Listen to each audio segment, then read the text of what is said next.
Biserica Evanghelică Fortificată din Richiș, județul Sibiu, Transilvania.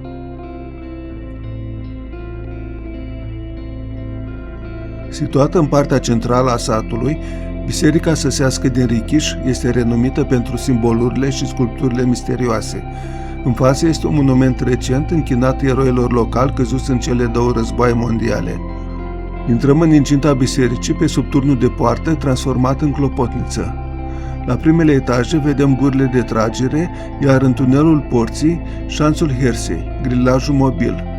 În fața bisericii stânga vom observa vârful monumentului funerar al compozitorului Peter Georg Mind, 1852-1903. Intrarea vestică este un somptuos portal gotic decorat cu o reprezentare elaborată a temei crucificării.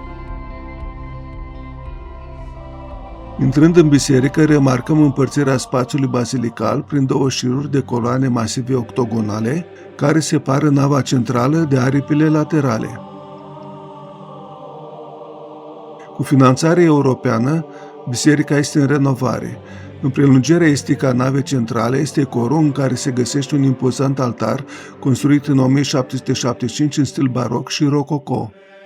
Central, mărginit de statuile Sfinților Ioan Botezătorul și Ioan Evanghelistul, este statuia lui Iisus răstignit.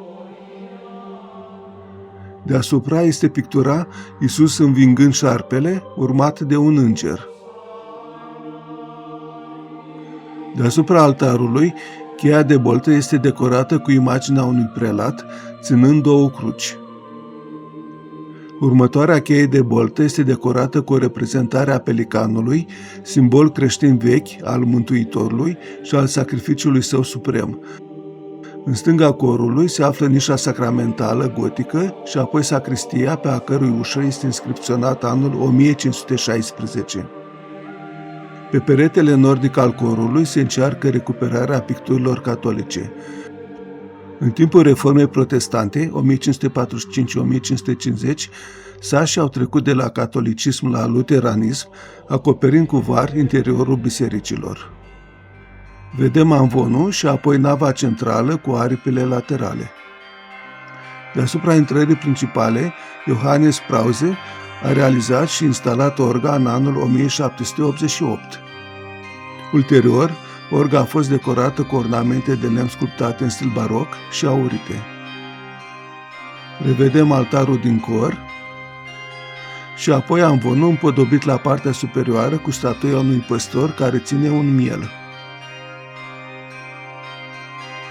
În acest moment pornim la vânătoarea fețelor decorative misterioase, unele cu aspect grotesc și care se ascund prin toată biserica.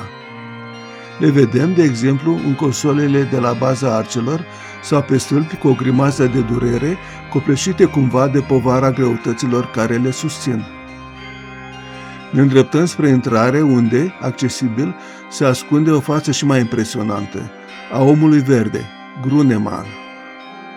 Simbolistica acestor figuri este discutabilă, pornind de la speculațiile privind preluarea unor divinități precreștine, până la interpretarea teologică a renașterii spirituale. Vom vizita incinta bisericii.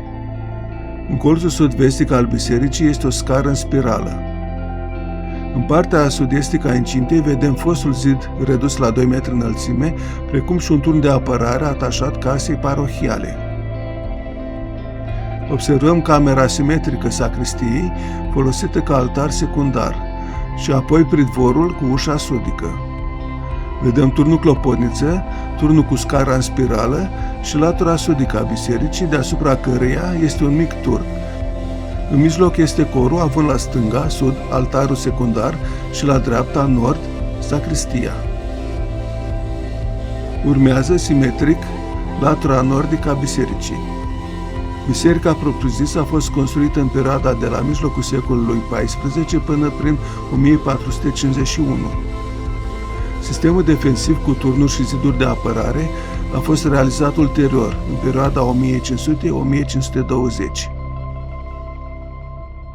Oare ce să fie?